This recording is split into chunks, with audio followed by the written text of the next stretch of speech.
வணக்கம் உறவுகளே, மீண்டும் வானொலி ஊடாக சந்திப்பதில் மிக்க மகிழ்ச்சி அடைகின்றோம். உறவுகளே, நோர்வேயில் மே மாதம் என்றால் ஒரு வசந்த காலம், ஒரு முக்கியமான ஒரு மாதமாக கணிக்கப்படுகிறது. எவ்வாறு இந்த இயற்கை எங்களுக்கு அந்த கதிரவன் வந்து வெளிச்சத்தை கொடுத்து, பூக்கள், மொட்டுக்கள் எல்லாம் எவ்வாறு இயற்கை மண்ணிலிருந்து வெளியே வருகிறதோ, அதேபோல இந்த நாட்டு மக்களுடைய மனங்களும் மிகவும் ஒரு மகிழ்ச்சியாக அவர்களுடைய சிந்தனை, எண்ணங்கள், மன ஓட்டங்கள் எல்லாம் மிகவும் ஒரு மகிழ்ச்சியாக ஆரம்பிக்கும். அதற்கு மிக பிரதானமான இன்னும் ஒரு காரணம் இருக்கிறது. நோர்வேயினுடைய தேசிய தினம் மே 17ஆம் தேதி. இந்த நாட்டினுடைய அரசியல் சாசனம் எழுதப்பட்ட நாள் மே 17ஆம் தேதி.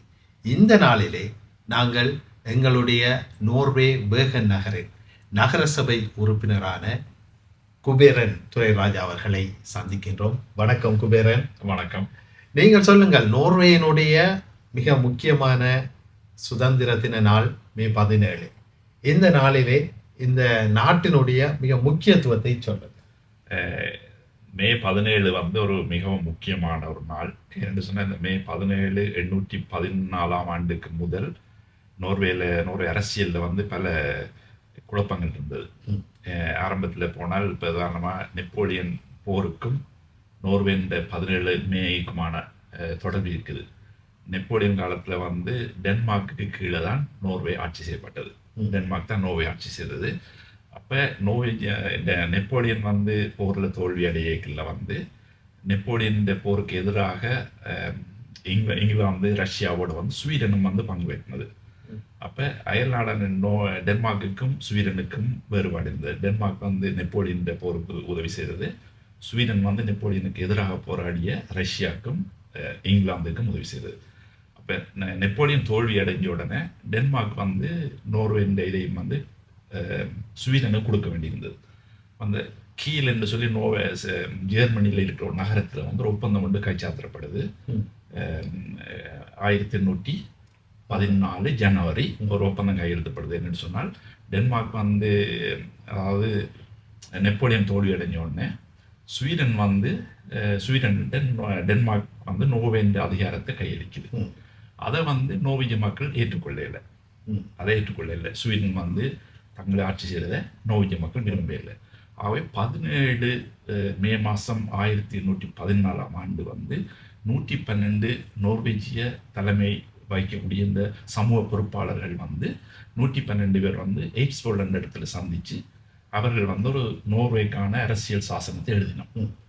அப்போ அதை எழுதியக்குள்ள வந்து என்னன்னு சொன்னால், நோர்வே வந்து தனி நாடாக இருக்க வேண்டும் என்று விரும்பி எழுதினோம். ஆனால் அந்த நேரம் வந்து நோர்வே வந்து ஸ்வீடனுக்கு தான் இருந்தது. ஆனால் ஸ்வீடன் வந்து நாளடைவில் ஏற்றுக்கொண்டவை நோர்வேயின் தனித்துவத்தை. அப்போ அந்த 17 மே 1814 வந்து ஒரு முக்கியமான ஒரு நாள் நோர்வேயின் அரசியல் சாசனம் எழுதப்பட்டது. அதுக்கு பிறகு பார்த்தா நோர்வேயின் வரலாறுலையும் வந்து எல்லாருக்கும் இப்போ இருக்க மாதிரியான சம உரிமைகள் இருக்க இல்லை. ஏன்னு சொன்னால் வர்க்க வேறுபாடுகள் அப்பம் இருந்தது.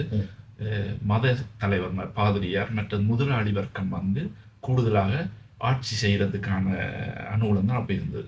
ஏன்னு சொன்னால் பார்த்தா 1814 இருந்து 1900 ஆண்டு வரையும் வந்து 40% மக்கள்லாம் இங்கே வாக்களிக்க உரிமை பெற்றிருந்தவர். அதுவும் ஆண்கள் மட்டும்தான். ஏன்னு சொன்னால் அவர்கள் வந்து சமயத்தில் வந்து முன்னோடியர்கள், மற்றது முதலாளிமார், அப்படியான மற்ற நிலங்களை உடைய விவசாயிகள் அவைதான் இந்த ஆட்சி பொறுப்பை ஆரம்பிக்கணும் இங்கே வச்சிருந்தவர். அப்போ முதலாவது பாராளுமன்ற தேர்தல் வந்து மே மாதம் நடந்தது. 1814 நடந்தது. அதில் பங்கு பெற்றார்கள் வந்து 40% நோர்வேஜிய ஆண்கள் மட்டும்தான். அப்போ இங்கேயும் வந்து சரியான வர்க்க வேறுபாடு நிறைய இருந்தது. பிறகு நாளடைவில் அதில் மாற்றம் அடைஞ்சு இன்றைக்கு நாங்கள் கொண்டாடுற 17 மே வந்து மிகவும் வேறுபட்டது. அதாவது அந்த நாளின் முக்கியம் மிகவும் இங்கே அது மட்டும்தான் இவ்வளவு பெரிய அளவில் வந்து நோர்வேல ஒரு கொண்டாடப்படுற ஒரு நாள்.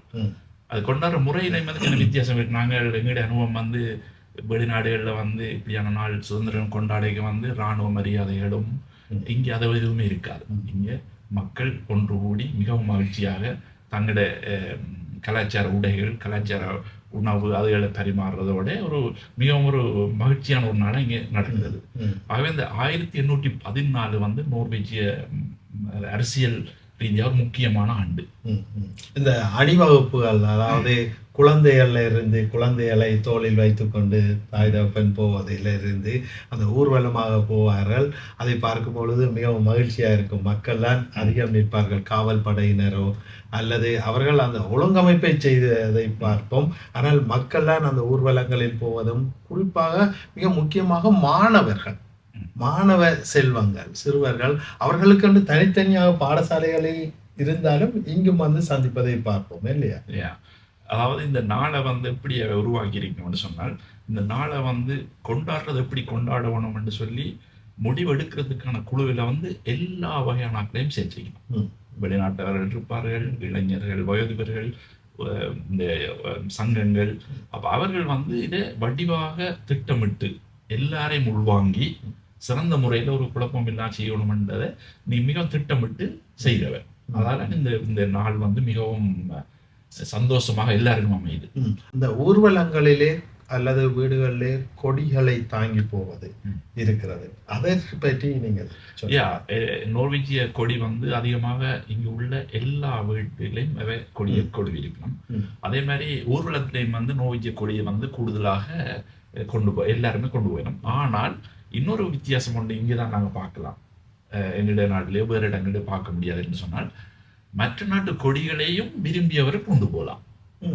இங்கே வந்து ஊர்வலம் நடக்கும். பேர்ன் வந்து நோர்வேன்ற 2வது பெரிய நகரம்.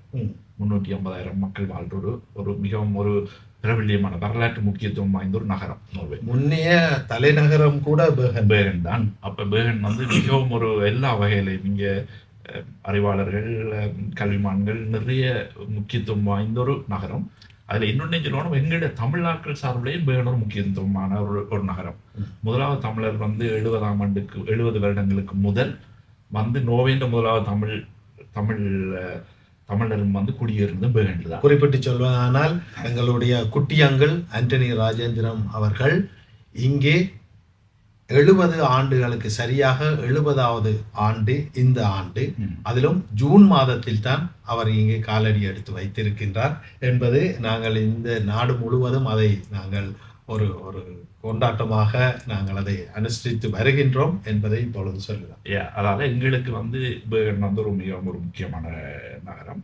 அப்போ நான் திரும்ப அந்த கொடி கொண்டு வரது கூட அது கூட ஒரு பரந்துபட்ட ஒரு நோர்வேஜிய மக்களுக்கும் இந்த குழுவுக்கும் இந்த 17 மேயை எப்படி கொண்டாட வேண்டும்னு சொல்லி முடிவெடுக்கிற குழுவின் ஒரு பரந்த மனப்பான்மை. அதாவது நீங்கள் எந்த நாட்டிலிருந்து வந்தாலும் நீங்கள் விரும்பிய உடையை போடலாம். அந்த ஊர்வலத்தில் நீங்கள் விரும்பிய நாட்டு கொடியை நீங்கள் கொண்டு வரலாம்.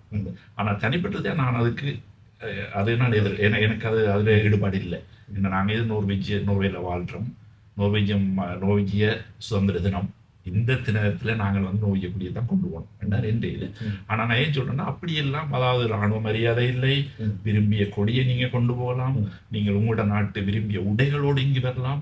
ஏன்னா இங்கே அதுக்கும் ஒரு முக்கியத்துவம் நோர்வேயில் குடிக்கணும் வேண்டாம். அவன் வந்து பியூ நாடுன்னு சொல்கிறவ தேசிய உடை இங்கே முக்கியம். அது நிறைய நீங்கள் ஒரு இடத்துல வந்தீங்கன்னா அதிகமாக எல்லா நோர்வேஜிய மக்களும் இந்த தங்கட தேசிய உடையெல்லாம் வருகிறோம்.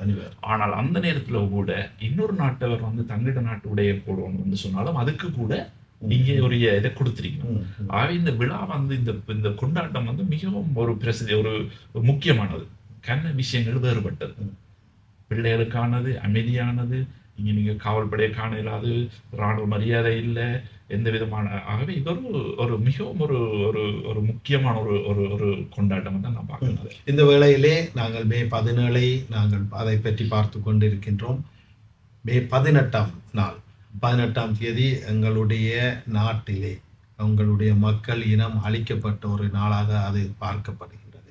அதை பற்றி உங்களுடைய கருத்தை சொல்லி நாங்கள் முடிவுக்கு வருவோம். அதாவது 17ஆம் தேதி நாங்கள் மிகவும் மகிழ்ச்சியாக எங்களை இந்த நாட்டில் நாங்கள் வந்து எங்களுக்கு சகல உரிமை எங்களுக்கு இருக்குது.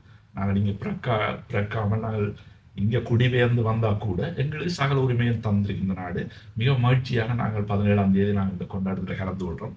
அதே நேரம் வந்து நாங்கள் 18ஆம் தேதி வந்து அடுத்த நாள் வந்து எங்களுடைய இனம் மிகவும் பெரிய ஒரு அழிவை சந்தித்த ஒரு நாள்.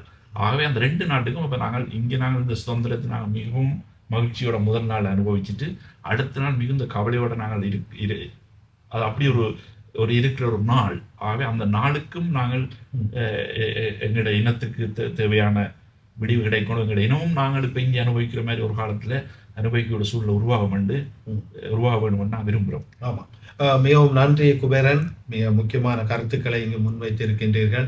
இந்த வேளையிலே நீங்கள் உங்களுடைய வாழ்த்தை கூறிக்கொண்டு நாங்கள் இந்த நேர்காணலை முடிப்போம். அனைவருக்கும் நோர்வேஜிய தேசிய தின நல்வாழ்த்துக்கள். நல்வாழ்த்துக்கள் உங்களுக்கும். நன்றி, வணக்கம்.